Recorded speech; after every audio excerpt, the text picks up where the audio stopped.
The book of Revelation is, of course, a book of prophecy, striking imagery as well as contrast. It's important sometimes to dig in the book in different ways. I just wrote down a few of the contrasts that are contained within Revelation that are the obvious ones. For example, the angel of the Lord versus the dragon, the woman clothed with the sun versus the woman clothed in scarlet, the beast and his mark versus the lamb and his mark, Babylon versus the New Jerusalem.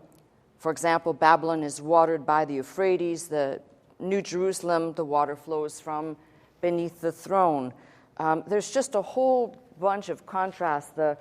The chaste bride, the wife, as is being described in Revelation, versus the harlot with whom the kings of the earth fornicate. There are so many of these contrasts that if you're really looking, you can see even within the book, as I've mentioned, bookends of Genesis and Revelation, even within the book itself, you can find those same type of contrasts. The nations that walk in the light of the New Jerusalem versus Babylon that deceives the nations. And you can keep going, but I think you get the idea. So at some point, if you were interested in going through the book, that would be a good way.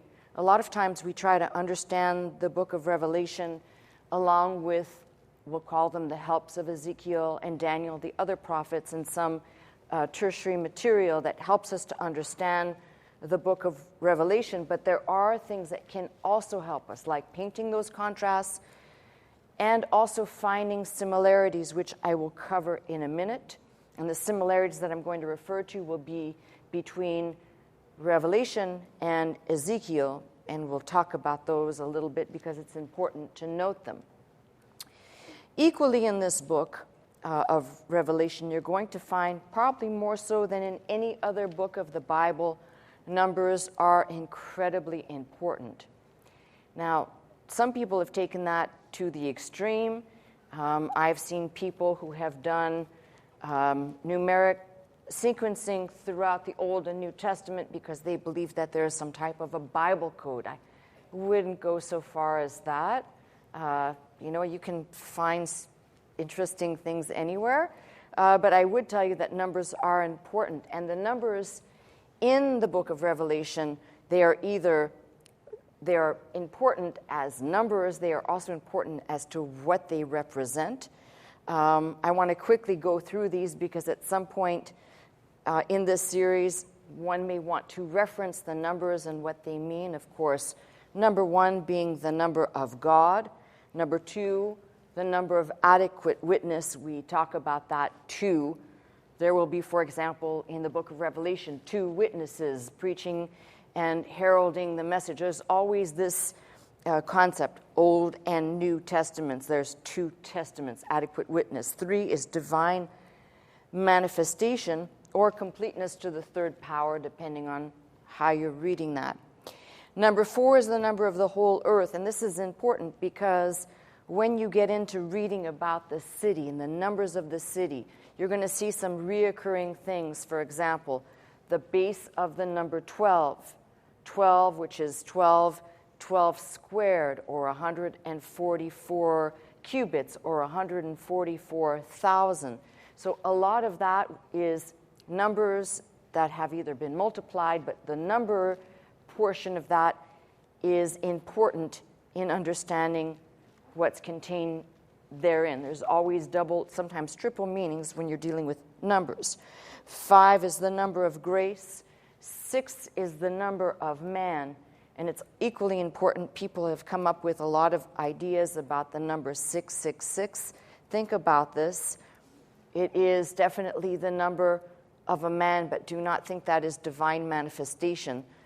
Satan also uses numbers in another way as well. So we need to be cognizant. Numbers are important. They are relevant. And at some point, maybe we'll talk about the 666 of Revelation. A lot of people have come up with some really fantastic theories. They're all just that, fantastic theories. Okay? Number 7 is the number of perfection. Number 8, the number of new beginning or resurrection. Number 9, divine completeness or finality. Number 10, we could put down, and I have done this many times, as human responsibility or the number of grace twice, 5 and 5. 11 as disorder, chaos, and judgment. Number 12 as government, usually as divine government, also used as of the nation of Israel as a whole. So, numbers are very important, and you might say when we get into this, for example, 7 churches, the 7 churches of Asia Minor. Everything in the book of Revelation, we need every part of it to be able to see what the numbers mean. And in some cases, by the way, the numbers actually have other meanings. They won't just be their numeric value or what they represent. They may have other meanings, which I may or may not get to before the end of this series. Now, I used contrasts at the beginning. Let me give you the comparisons of Ezekiel and Revelation. And if you were looking, I just want to show you something. We'll see if we can, sometimes we can flip our pages back and forth just to kind of, I know you can do it. It's not like some evil Knievel stunt here. So just like this, right? Yeah. All right. It's not magic. All right. So I have my hand in Ezekiel 40, and I also have my hand in Revelation 21. So Ezekiel 40, verses 1 and 2, but specifically, I want you to look at the second verse. And the visions of God brought me into the land of Israel and set me upon a very high mountain, by which was as the frame of a city on the south. And he brought me thither, and now he's going to see a man, describe the man with a measuring line. But read Revelation 21, and if you look at verse 10, he carried me away in the spirit to a great and high mountain, showed me that great city, the holy Jerusalem, descending out of heaven from God. So we have similarities in that they both saw in the high mountain, but where there is obviously, I'm just doing this to show you can do these back and forth, where there is obviously a little bit of a difference here. It says the city in Ezekiel 40 and verse 2, by which was as the frame of a city on the south. He is not seeing a city as John is seeing, coming down from heaven. He's just seeing. This is important. In Ezekiel 43, say by about verse 2, and behold, the glory of God, the God of Israel, came from the way of the east, and his voice was like a noise of many waters, and the earth shined with his glory. And if you're familiar with Revelation and John's writing, there's elements throughout this whole thing that are like, sound exactly like what John would be describing. It was according to the appearance of the vision which I saw, even according to the vision which I saw when I came to destroy the city. And the visions were like the visions that I saw by the river Chebar, and fell upon my face. And it says here, so the Spirit took me up, verse 5, and brought me into the inner court, and behold, the glory of the Lord filled the house. And if you read, you see that Ezekiel sees the glory of God abiding. If you read in the book of Revelation, as we've seen, in 21 and 11, what John sees, having the glory of God, and her light was like unto a stone most precious, even a jasper stone, clear as crystal. We'll talk about the stones as well. As I said, Ezekiel saw water flowing, which was flowing from the temple, if you want to see where that is. And I want to show you, because some folks haven't really spent much time in Ezekiel, so I want you to see these very crystal clear. Ezekiel 47, and verse 1, afterward he brought me again unto the door of the house, and behold, waters issued out from under the threshold of the house eastward. For the forefront of the house stood toward the east, and the waters came down from under the right side of the house at the south side of the altar. And if you remember what John sees in 22 and verse 1, In 22 and verse 1, it says, "And he showed me a pure river of water of life, clear as crystal, proceeding out of the throne of God and of the Lamb." So again, if you want to go back to Ezekiel 47 and verse 12, "And by the river upon the bank thereof, on this side and on that side, shall grow all trees for meat, whose leaves shall not fade, neither shall the fruit thereof be consumed. It shall bring forth new fruit according to his months, because their waters they issued out of the sanctuary, and their fruit thereof shall be for meat, and the leaf thereof for medicine." And again, you read the same concept of the tree in Revelation 22 and verse 2. "In the midst of the street of it, and on either side of the river, there was a tree of life, which bare 12 manner of fruits, yielded her fruit every month, and the leaves of the tree were for the healing of the nations." So we could go through this, that the trees bore fruit monthly, both include that. Ezekiel describes a 4-square city. John describes a city cubed. There's all of these things that we can keep going back and forth. Ezekiel describes a city with 12 gates. John is describing a city with 12 gates. And right down to things like the last part of Ezekiel, the name of the place, the Lord is there. And then we read in Revelation where it says that the Lord is dwelling among his people. There is no temple. Why? Because the Lord is the temple. So you've got a really good sense here of a lot of these comparisons, but what is different? And this is what's important, because a lot of people have proposed a lot of different theories of why there is so much similarity. Some have speculated that John was not only well familiar with, but probably had committed to memory the book of Ezekiel, which is entirely possible. I'm not going to say that it's not. However, what is and what must be noted is that what Ezekiel sees is looking at, we'll call it the time of the 1,000 years, what will be on earth during that 1,000-year period. Snippets of that are seen in the book of Revelation, but leading up to, and then a time where essentially when you start, I believe, in chapter 20 forward, you're talking about actually 20 is referencing the millennial kingdom, but forward is describing a completely new realm that will become our future home and permanent heaven, which is the new heaven, New Jerusalem. There is a big difference between the two. Some have suggested, one of the commentators who's an old-timey Seiss, he said that in his talks on the apocalypse, he said the city is squared. But then you've got somebody who is known, if you're a person who knows the old-timey folks of church history and those who contributed a lot to writing commentaries and so forth, a person like Ironside, who believed that this was the description, bear with me, of a pyramid. So, now some of you are going,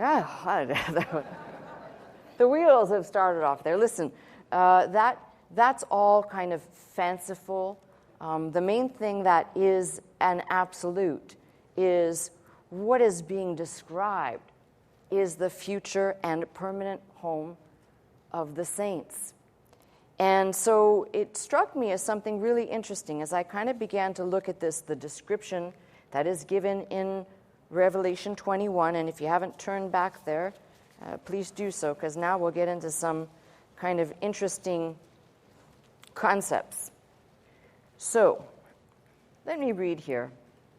"There came unto me one of the 7 angels which had the 7 vials full of the 7 last plagues, and talked with me, saying, Come hither, and I will show thee the bride, the Lamb's wife. He carried me away in the Spirit to a great and high mountain, and showed me that great city, the holy Jerusalem, descending out of heaven from God, having the glory of God. And her light was like unto a stone most precious, even like a jasper stone, clear as crystal, and had a wall great and high. and had 12 gates. And at the gates 12 angels, and the names written thereon, which are the names of the 12 tribes of the children of Israel. Now just stop for a second and go back with me and kind of see. John is being led to see certain things, and the first thing he describes is it had a wall, great and high, 12 gates, 12 angels standing essentially in front of those gates, and in front of each of the gates, the names of the 12 tribes of the children of Israel. On the east, 3 gates, on the north, 3 gates, on the south, 3 gates, on the west, 3 gates. And the wall of the city had 12 foundations, and in them the names of the 12 apostles of the Lamb. So here's what's interesting. You've got the imagery of 3 gates on each side, so four sections, 3 gates apiece. The wall of the city had 12 foundations, and in the foundations the names of the 12 apostles of the Lamb.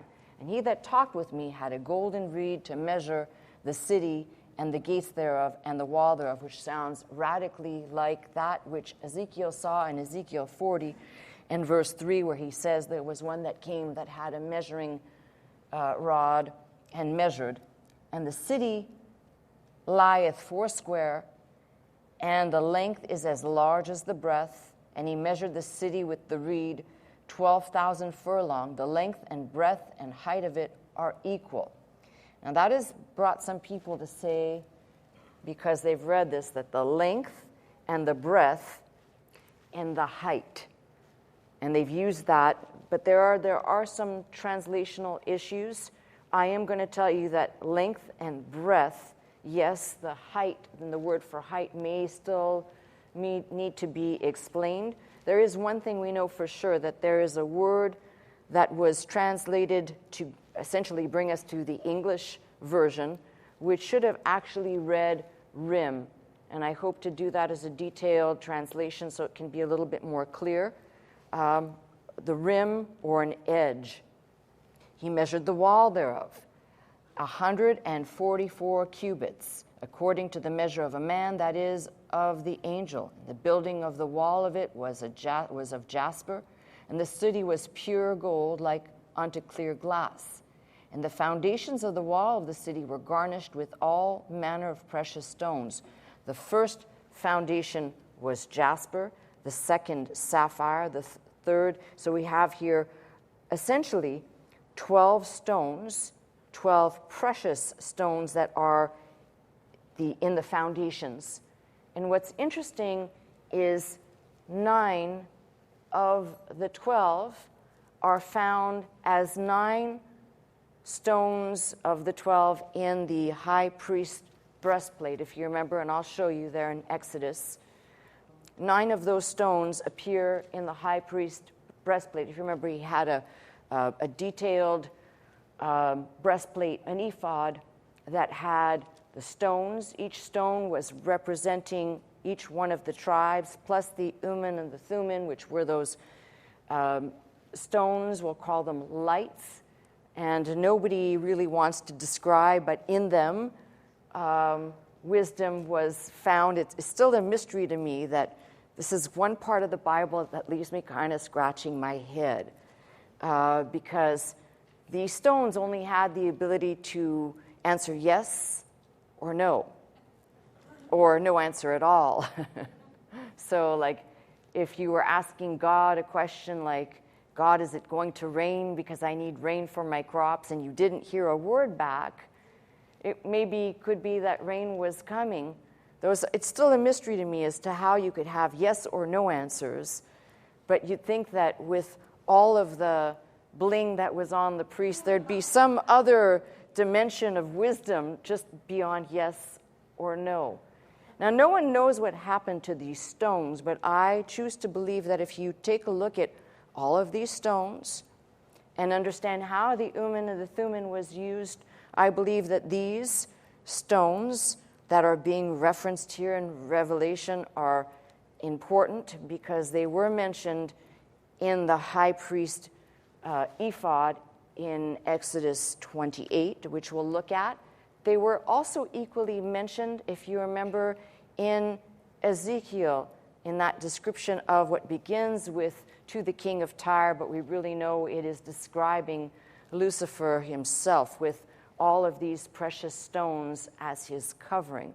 So there's something to this. When you find these type of descriptions being repeated, and we have these type of descriptions even at the very beginning of Revelation, where John is describing something he sees, and he describes it in terms of, at one point, like a rainbow before the throne. In other places, he's describing brilliant light and brilliant colors. So the one thing we can be sure of with all of these stones, first of all, do not think of stones like we think of today. Many of these stones that are being described, and I found this interesting, some of them are deeper in color, but all have the capacity to obviously reflect light, and are all, except for some, for example, like the emerald wouldn't do this, but some of these would actually have a whitish reflection to them. So these stones, I want you to think of brightness and reflection and every possible color that you could imagine radiating from this city. In other words, it's something that when we will see it, it'll be something that will be so breathtaking that we'll understand why there's this emphasis on the beauty of these stones. But if you're interested, the description is given of all these stones being essentially at the base of the foundation, if you will, of each of these sections. And then it says the 12 gates were 12 pearls. This is another interesting description because it tells you that the 12 gates themselves, each gate was essentially like one giant pearl. And that would have to be a pretty big clam. Just saying. I don't know.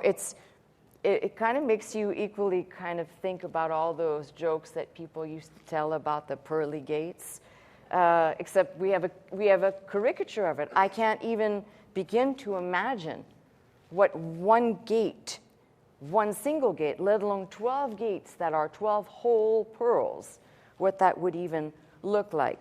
But to get an idea, remember I said to you there's not going to be a need. Verse 23, the city had no need of the sun, neither of the moon to shine in it, for the glory of God did lighten it, and the Lamb is the light thereof. So that tells us something. This city will have the radiance, which will be the Shekinah, the radiance of God, along with all of these incredibly vibrant, striking, precious jewels. Indulge me for a minute, though, because I do want to point something out there in Exodus 28. If you will turn there with me, and if you just want to listen along, that's fine too. In Exodus 28, beginning at verse 4, these are the garments which they shall make: a breastplate, and an ephod, and a robe, and a broidered coat, a mitre, a girdle. They shall make holy garments for Aaron thy brother and his sons, that he may minister unto me in the priest's office. They shall take gold and blue, purple, scarlet, fine linen. They shall make the ephod of gold, of blue, of purple, of scarlet, of fine twined linen, cunning work. The shoulder pieces, he's describing the girdle. Then thou shalt take 2 onyx stones, grave on them the names of the children of Israel, 6 of their names on one stone, 6 on the rest. And then, of course, describing the work of an engraver, we have the chains that will essentially link these together from shoulder to shoulder. Thou shalt make the breastplate of judgment with cunning work. After the work of the ephod, thou shalt make it of gold, of blue, of purple. And it goes on to keep describing 4 square it shall be, being doubled.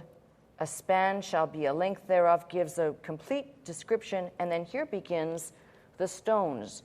So it says here, the first row shall be sardius, a topaz, a carbuncle. This shall be the first row. The second row, emerald, sapphire, diamond. Third row, ligure, agate, and amethyst. Fourth row, beryl, onyx, jasper. And they shall be set in gold in their enclosings. And the stones are the names of the children of Israel, 12 according to their names. like the engravings of a signet. Everyone with his name shall be they according to the 12 tribes. So you can see that these stones don't just appear here in Revelation. They equally appear, as I've said, and we've looked at this many times, in Ezekiel. If you want to turn there, and we'll look at them there as well. I sometimes think when you see things with your own eyes, you can kind of line up some pretty good imagery. Ezekiel 28, and beginning at verse 12, which I've read here many times, Son of man, take up a lamentation upon the king of Tyrus, and sing unto him, Thus saith the Lord God, Thou sealest up the sum, full of wisdom and perfect in beauty. Thou hast been in Eden, the garden of God. Every precious stone was thy covering, the sardius, topaz, the diamond, the beryl, the onyx, the jasper, the sapphire, the emerald, the carbuncle, the gold. The workmanship of thy tabrets and thy pipes was prepared in thee in the day that thou wast created. So you can see clearly that these stones are important. And if you take where these things are situated, there is something very interesting that we can do, which is to see, for example, to the north, the three eldest sons of Leah, that would be Reuben, Judah, and Levi, are north. To the east, the sons of Rachel, Joseph, Benjamin, along with Dan. There'll be a change there into the temple and its organization in Revelation, but here in Ezekiel, Leah's three other sons, Simeon, Issachar, and Zebulun to the south, and to the west it's Gad, Asher, and Naphtali. The southern gates, first foundation, we have the gate of Gad, which I have equated to the jasper. This is what's interesting, is you can actually pair up according to the stones listed in both Exodus 28 and what we are to understand out of Ezekiel and out of Revelation. We can actually line up the stones with each respective tribe to know which stone stands for which tribe. So, for example, the first foundation, gate of Gad, jasper. Second foundation, sapphire, gate of Simeon. Third, cornelian, gate of Reuben. Fourth, emerald, gate of Zebulun. 5, sardonyx, gate of Issachar. 6, sardius, gate of Judah. The northern gates, the chrysolite, the gate of Dan. Beryl, or the foundation, I should say, the gate of Asher. The peridot, the gate of Naphtali. The western gates, you've got the chrysoprase, which is the gate of Ephraim, the jacinth gate of Manasseh, and the amethyst of Benjamin. Why do I say this to you? Because people often ask me, how do the tribes, the precious gems, and other things relate to a subject that many people still remain plagued about, which is the lining up of the stars, where people tend to read too much into astrology. But in both, we'll call it both studies, you can line all this up and you can actually, from there, go to what was taught here many years ago, the gospel in the stars, and you can see the connection with the stones, with each of these individuals and what they actually represent. For example, the lion in the sky, the tribe of Judah. There are so many interesting dimensions to this that you could take it and get lost in a black hole of, no pun intended. But why I'm pointing this out, though, is to say I do not think that there's anything in God's book that is just some random piece of information. Details are given for a reason. And I think that in this case, the stones that we have just looked at, they are representational of something. They were, think about this, if I just read to you out of Ezekiel 28, when it's essentially speaking of Lucifer, when it says that this was, his covering was of these precious stones. And then the next place you find is it tells you that there's something to these stones. They weren't just mere decorations for Lucifer. They represented something with God. That, I believe, will remain a mystery for us. It's something that's kind of in the realm of definitely a gray area, but still very fascinating to just study and try and wrap our minds around. Now, if we go back to Revelation, and I want to talk about the city just a little bit now, because we've been given this image. The question might be asked, for example, when it says about the wall of the city had 12 foundations, and in them the names of the 12 apostles of the Lamb. We know, obviously, for example, Judas was replaced with Matthias. Somebody might say, well, Matthias didn't do anything, but his name will appear there. Either that or the Apostle Paul will be the 12th in God's book. I'm not sure how that will work. But the one thing that I find interesting is the numbers. Again, here we have these, what I just referenced, 12. You've got the 12 being the number of tribes. And then at the very beginning, if you remember, we saw the 24 elders around the throne. This is why I said to you, if you're studying this and you start to see the numbers and patterns, you can recognize that some of the scenes we are seeing towards the end are also scenes that are playing out as, we'll call them vision vignettes that John is granted to see, that are snippets. It's not like we're going to see the whole thing unfold perfectly and seamlessly, but they're like vignettes of visions that he has seen. So the 24 elders around the throne, the radiance of what he saw, what he described as like unto a rainbow, the brilliance of the colors, all of this becomes vitally important to understand what we will be a part of. Now, there are several questions that I know maybe if you're like me, you can ask a lot of questions. I don't think anybody asks more than me. So the big question is, why a wall? Right? It seems so very current.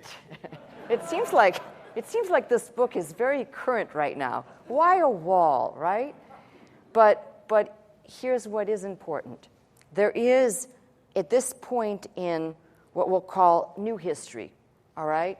There will be no one, if you read from 21 onward, there will be no one essentially attacking the inside of the city. That will have already essentially, all of the things that are part of the curse will have been done away with. So the very important thing that we have to consider when we're looking at this wall is it had to suggest something as a visual. Remember, the tabernacle had its wall of partition that was to keep man away from the purity and the holiness of God. Here, a different situation. And I believe the wall, obviously you couldn't have gates to a city. Like, what's the point of having a gate, and how would the gate stand if you didn't have a wall? That's just probably basic engineering right there. You didn't need to come to church for that one. But I think the wall is something that is more an actual wall, but representing something. That representation is that the presence of God is here. Inside the city, as we know, just as Ezekiel described it, the Lord is there, or just as John describes it, the Lord is there. So I think that wall cannot be to keep people in, that's number one, and it can't be to keep people out. So the wall has to be for some other reason. The other thing that's equally interesting is if you go back into the Gospels, you'll find something being said of the disciples. Do you remember how it said in the regeneration they'll be sitting and judging? Kind of remarkable that you get to this point and you realize that God's made all of these provisions. You're reading through the book and you're starting to see all of the things that he has described coming to pass. The city itself, and this is something we have to kind of try and put in our minds. In a modern society, we don't have any frame of reference for this, but if you go back in antiquity, every city, every important city would have been a fortified city. Again, there are elements to this we have to put into the social mindset of the day of this writing.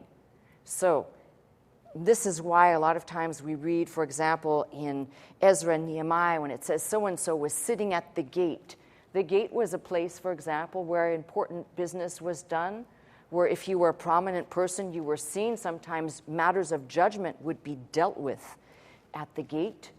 So for cities of antiquity, fortifications were important. You wouldn't have a city without fortifications. You wouldn't have a city without at least 1 or 2 entrance and exits. So the fact that we have 12 is not just like, oh, well now we'll just include the disciples and we'll include the tribes.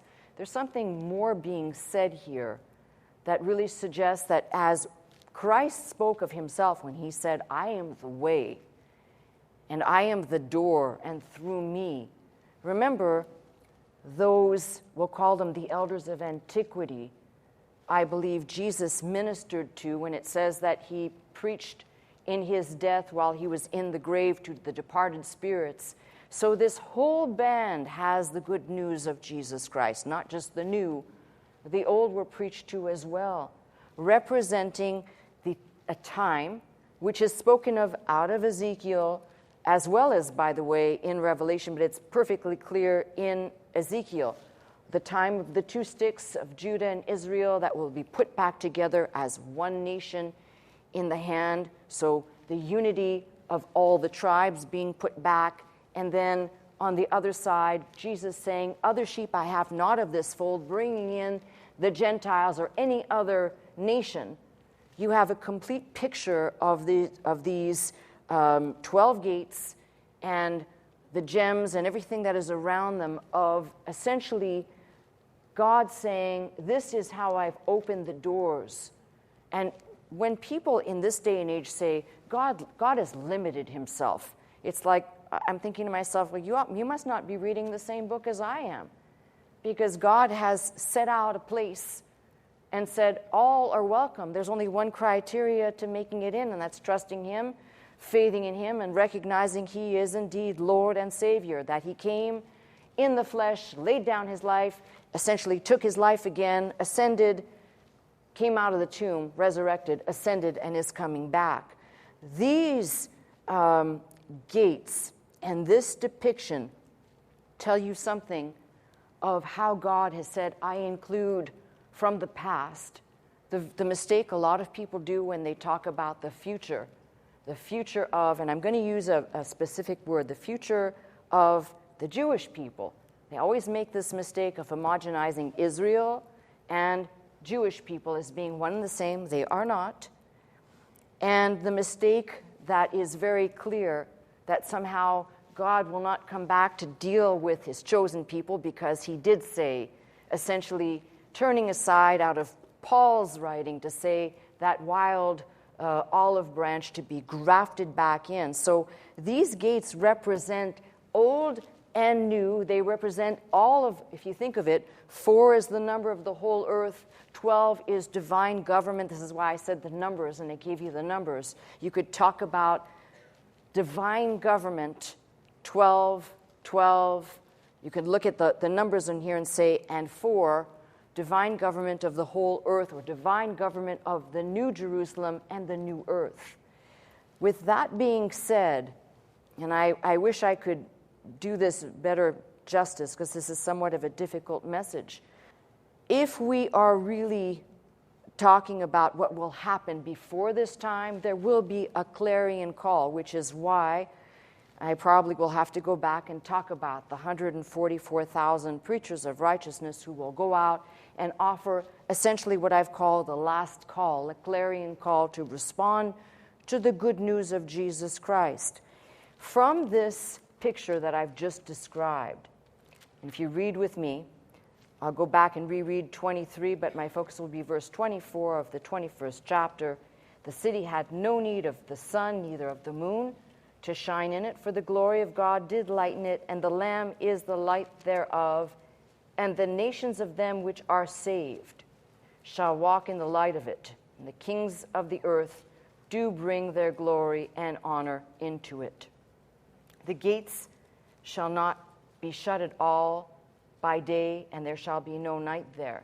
So we have a clear picture when I say of the nations. It's the reason why we have represented in this city essentially both testaments, Old and New, the saints of old and new, representing the doorway that God basically said, this was my plan, my unfolding plan of redemption for humankind, for the earth. And why we should pay attention to this particular section. It's not, it's easy to say, well, do you believe that this is what it'll look like? Yeah, I actually do. We don't have any other roadmap, but what we do have is we have, as I've described this, as shadows that were previously there that became reality. They became what was just being presented as roughly or lightly seen has now become the absolute reality. And if somebody said to me, well, okay, now you've spent all these weeks talking about heaven and hell, more so about heaven than hell, what does this mean for the people, the saved people of the earth? It means just exactly that when I say the curse is lifted, this is why it says no more tears, all the provisions that we humanly will need to live with him. He is the light. He will provide the water. He will provide the tree that yields its fruit. And once more, the image that we are brought to is an image of something that brings us back to before the fall in the garden, which is why I said to you, this is an area I cannot tell you that I have any clarity on, but I know and understand that the stones that have been described as being in the city, and the fact that Satan himself, or Lucifer, was covered in these stones, and that Ezekiel saw these stones, tells me these stones will be there because it's something that God had brought in the beginning, had conveyed this as something that would be for the generations, and it has continued and will continue until this time. Then in chapter 22, it says, he showed me a pure river of water of life, clear as crystal, proceeding out of the throne of God and of the Lamb. In the midst of the street of it, and on either side of the river, was there the tree of life, which bare 12 manner of fruits, and yielded her fruit every month, and the leaves of the tree were for the healing of the nations. Now, somebody might ask this question, well, haven't the nations been healed already? We'll go back to verse 24 when it says, and the nations of them which are saved shall walk in the light of it. It means that all ethnon, every walk of life, just when you thought you had figured out who's going to be there, that's why we're told to not judge. That's why we're told, essentially, you take care of you. You focus on you. You worry about you and your relationship with God. And the people that you have issue with, it's a good time to say, pray for your enemies. That's exactly what the scripture says, and recognize that vengeance is mine, saith the Lord. The Lord will take care of his own, and the Lord will also take care of those that have oppressed and hurt his own. But this may be my favorite verse of the whole book, which occurs in chapter 22 and verse 3. And there shall be no more curse. Now, I don't know about you, but when I think about life on this earth, and I think about what exactly it would mean to live life here on earth without the curse. Obviously, no more death, no more dying, no more pain, no more suffering, no more disease, no more sin, no more thoughts that are disconnected and away from him. In other words, if you could describe perfect love, the perfect love that God has for his creation and his creation has for him, you've gotten a glimpse into what it means, no more curse. No more curse means there'll never be a time in the future, during this time, where you'll say, my eyes are growing dim and my sight's getting blurry. And there'll never be a time when pain riddles your body or riddles your soul. There will never be a time.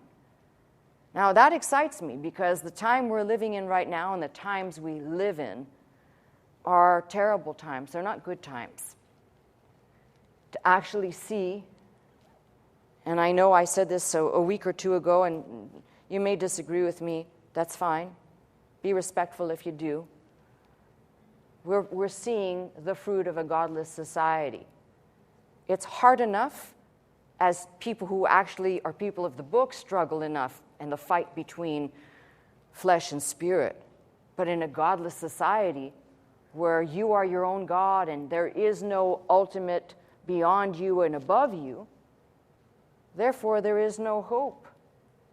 And if we're going to talk about this, let me just say one thing. The difference between this city with its walls and any other city with walls, including ones that are in the autonomous zone,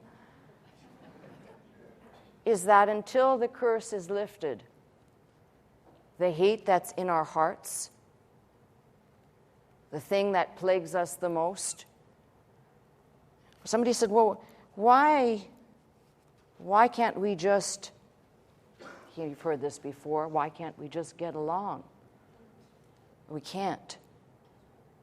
I'm sure there's somebody in some pulpit somewhere saying, if we could just all pray for one another, we could all get along, we could all love one another, because that's what this book says. The problem is, even for the Christian, and I'm not a hypocrite, I say this in all honesty and sincerity, even for the Christian, that's a difficult charge. I have yet to meet an honest person, honestly, who doesn't wrestle with some form of hatred for something, someone, some part of existing today that you say, I could do without that. And whether that's brought on by sin, your own, somebody else's, doesn't matter. What I'm saying here is to imagine a world and a place where we would have no more curse, where our thoughts are not divided anymore, where our ability to relate to God is on the purest level. There is no gap between us. There is no space that separates us. Humankind, and we are that. Just go back to the beginning of the book. You see brother turned against brother. Don't try and analyze today's problems as something new and novel, because it's not. But in the day when there'll be no more curse, and this may be the most important thing I want to say to you before I get done here. We've only known curse our whole lives. Man has only known in our time, most of you, no, I'm going to say, I don't think there's a Methuselah here in my midst. Most of you have worked your whole life, some working 2 and 3 jobs just to get by. And you think of a day when God will say, well done, good and faithful servant, enter in, and you only have to do one thing. Just like Adam did when God gave him dominion and gave him the responsibility in the garden, is to tend and look after, to just be a steward, but to no longer have to, as the Bible tells us, the curse having to work by the sweat of your brow, or for the woman, pain in childbirth. I want you to think about all of the things in our life that are directly, as a direct consequence of the curse, and then try and think of life with that completely removed. I don't think we can. I don't think I can. I mean, I'm talking to you now and I'm talking it out, but I don't think I can imagine a time, a place, other than what I'm reading, which is feeding my mind with the understanding that when it equally says that the animals will lay down with one another, no longer needing to kill one another. That came with the curse. Things like weeds on earth. I didn't say weed, I said weeds. Came with the curse. I love my carnal audience. I love you so much because I always know you go right there. But my point is, something to consider, something to think about. And I'm hoping through all of these messages, something has changed in you because something has changed in me. I didn't have fear of death or fear of dying before I started this series. Why? Because I believe what the Bible says, and I have clear understanding. God didn't create and make this crazy earth and its inhabitants just to say, you're done. The plug is pulled and you're now in the ground and that's it. there is something beyond here, which is why we're told over and over. I mean, we're pretty hard-headed if you can't get this over and over and over, that in him, in Christ, just for trusting him, just for taking him at his word, for faithing, I will have life eternal. You will have life eternal. And we've been discussing that life eternal. But now I'm asking you to think about this for the rest of the day, maybe for the rest of the week. What would it mean to live in a place with no curse? You are no longer cursed. I am no longer cursed. The earth is no longer cursed. And God's people, I mean, I'm saying it right now, but it's even hard to imagine that God's people could actually live as a body, as a unit, as one. That's kind of staggering. If you think about current events and the times we're living in, I want you to, in your mind, juxtapose what I just said with the reality of where we're at. And that's why I said to you, it is this godless society. Now, I can't make people. I'd love to have the magic wand. I'm not going to lie to you. I'd love to have the magic wand to be able to do this and have the attention of anyone who's never wanted to listen just for a brief second, where I could actually get inside the brain and tell them, wake up, you're missing out on something that God really wants you to hear. But I don't have a wand, and that's not even my calling. That's God's responsibility to open up, to wake up, which is why I said he'll have that one final last call from those preachers of righteousness to go out and preach to the remnant that is left, anyone who will hear.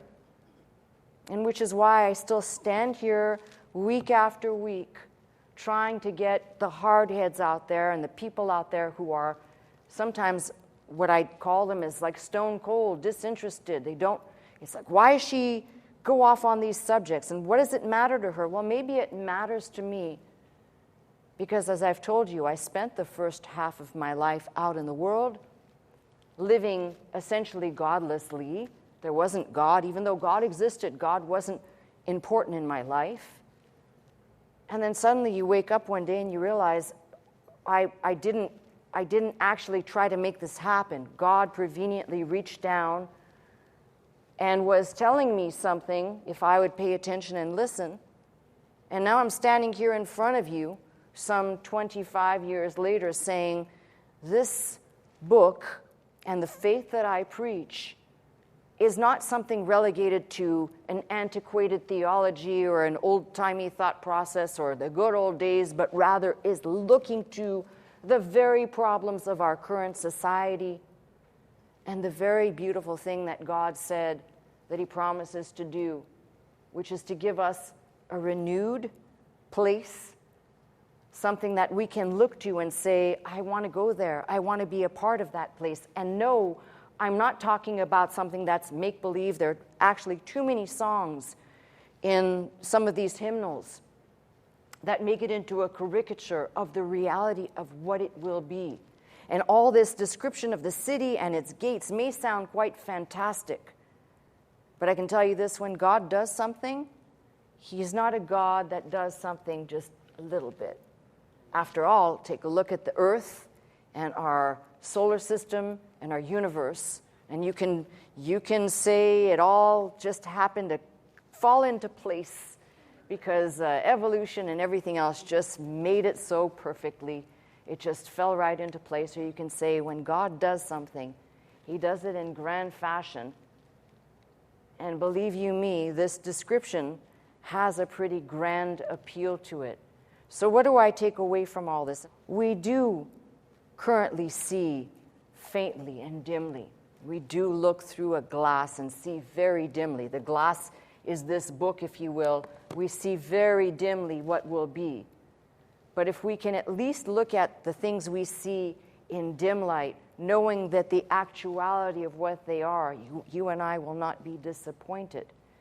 My greatest thing as I look at this verse, and I keep looking at it, no more curse, says God has made a way and provisions for you and for I to be filled with hope and with faith, that we're not just going through this life through the motions aimlessly, and ultimately one day we all end up in that place in the ground and who cares. God says, no, I have a plan for my creation, for those who will trust me and take me at my word. And I'm going to do just that. I'm taking him at his word that this book contains and reveals. That's why it's called a revelation, an uncovering of something that will be, that was given to John. And it says, this is the crazy thing. Don't seal up the message in this book. What's the book that has been the most closed by the church? Don't seal up this book. Keep telling people about what I have planned and what will happen. The things that are unpleasant in this book, vials of wrath being poured out, sections of the earth being destroyed, the great battle of Armageddon. There's a lot of things in this book that you'd say, wow, that's just gruesome, that's terrible. But God says, essentially, I'll deal with these people, and then I'll deal with these people, and then I'll deal with these people, and finally I will deal with my people. And last I checked, that's exactly what we call him. We call him our God. I call him my God. And he says, these are my people who will inhabit my city. So, no more curse in the future. Right now, we just keep our eyes focused and rejoice at something that's quite amazing that awaits all of us. That's not something, like I said, pie in the sky or a fantasy or a mere myth, but something tangible, something beautiful that awaits those who have placed their trust in him. And I'm saying to you, if you are in this day, today, living and you're feeling like, I'm not so sure, things are out of control, start today with, what time I'm afraid. What does the verse say? I will trust in the Lord. And when I get to the point where I'm able to just stand and say, I'm not afraid anymore, it will be just that. I'm not afraid, Lord. I know what your word says. I know what your promise says. So I'm standing on it. That is for you and I to claim, so I'm claiming it today in Jesus' name. That's my message. I'm Pastor Melissa Scott, pastor of Faith Center, Glendale, California. I teach every Sunday morning at 11 a.m. If you'd like to attend services with us, simply call the 800 number, that is 800-338-3030, to join us. If you'd like to watch, listen, and learn 24 hours a day, simply log on to our website at www.pastormelissascott.com.